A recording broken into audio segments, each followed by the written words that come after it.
Assalamualaikum, saya Isa Alamsa, pendiri komunitas Bisa Menulis dan co-founder KBMF. Komunitas Bisa Menulis adalah grup di sebuah sosial media yang saya dirikan terinspirasi dari kebiasaan saya membuka inbox fanpage Asma Nadia yang berisi begitu banyak pertanyaan-pertanyaan tentang kepenulisan. Jadi ada ratusan bahkan ribuan pertanyaan tentang kepenulisan. Bagaimana menulis, gimana cara menulis yang baik, bagaimana agar penulisan bisa difilmkan, apa yang harus dilakukan oleh penulis, dan begitu banyak pertanyaan yang kalau kita baca dan dipilah dari ribuan pertanyaan yang ada, ternyata itu hanya sekitar 10-20 pertanyaan yang sama yang berulang-ulang dari orang-orang yang berbeda. Sehingga daripada memberi jawaban untuk ribuan pertanyaan ribuan kali, lebih baik satu pertanyaan dijawab dan dibaca ribuan orang yang ingin jawaban tersebut, sehingga menjadi efisien dan efektif. Jadi awalnya grup KBM didirikan untuk media tanya jawab tentang penulisan. Jadi penulis dikumpulkan untuk masuk di KBMF.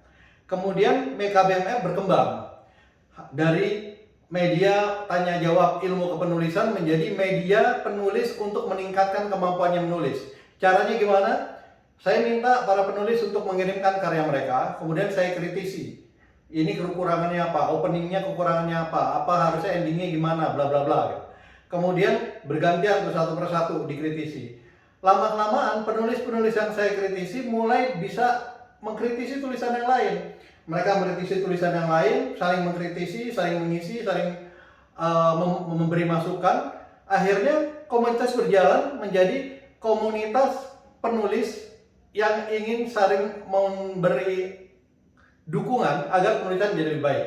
Jadi awalnya komunitas untuk tanya jawab ilmu penulisan, kemudian berkembang menjadi komunitas penulis yang ingin saling berbagi ilmu kepenulisan sesuai dengan kemampuan mereka masing-masing. Kemudian KBM berkembang lagi menjadi komunitas penulis dan pembaca. Kenapa? Mulai banyak pembaca yang masuk ke KBM dan mulai menikmati tulisan-tulisan yang sudah diperbaiki.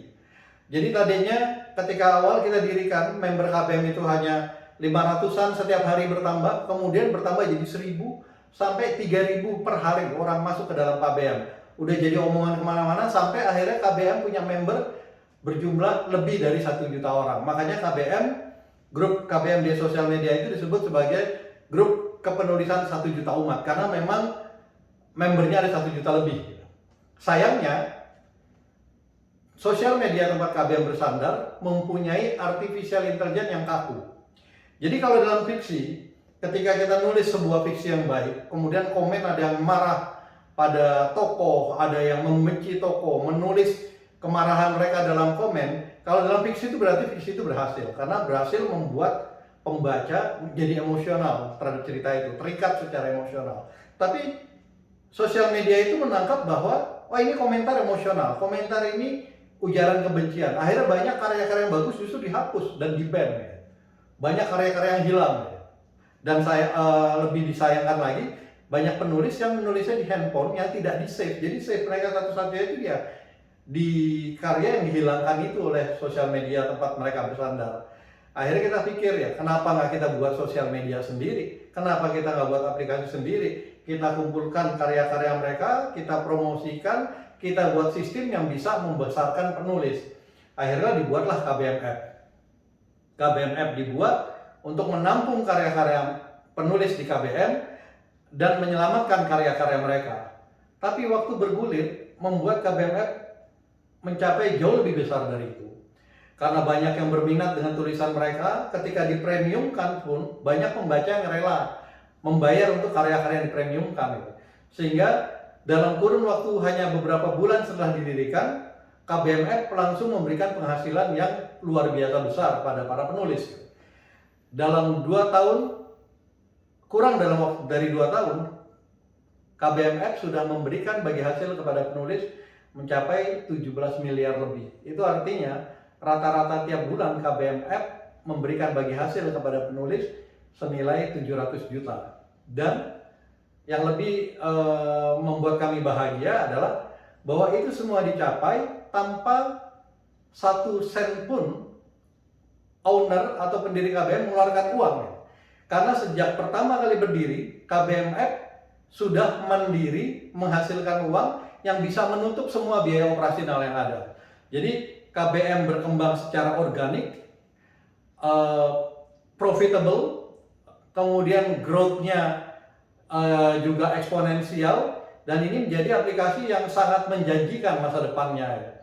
Karena itu kini kita berpikir untuk tidak hanya membuat KBM ini sesuatu yang berharga buat penulis, juga buat pembaca, tapi kita juga ingin membuka kesempatan bahwa KBM ini juga memberi manfaat buat teman-teman yang ingin berpenghasilan lebih, yang ingin menjadikan ini bagian dari investasi dan usaha untuk masa depan. Dan kita buka kesempatan untuk itu. Dan lebih dari itu, yang dibuka oleh KBMF bukan sekedar kesempatan finansial, tapi juga insya Allah jadi bagian dari amal. Kenapa? Karena spirit dari pendirian KBMF adalah mengembangkan kepenulisan yang mempunyai misi, kepenulisan yang menghargai nilai moral, kepenulisan yang mempunyai etika, moralitas dan religiusitas. Dan karena itu kita membuat beberapa batasan-batasan, dan alhamdulillah ternyata tulisan-tulisan yang tetap menjaga nilai moral dan agama tetap bisa laku dijual. Dengan demikian, ini akan menjadi bukan hanya keuntungan dunia, tapi juga keuntungan akhirat. Dan ini juga menjadi misi KBMF, karena buat para pendiri KBMF, kalau sekedar mencari uang dan tidak menjadi tabungan di akhirat, itu akan percuma. Kita ingin bisa dapat dua-duanya, karena itu memungkinkan dan itu sangat menguntungkan buat kita semua. Selamat bergabung di KBM, selamat juga bergabung menjadi pemilik KBMF.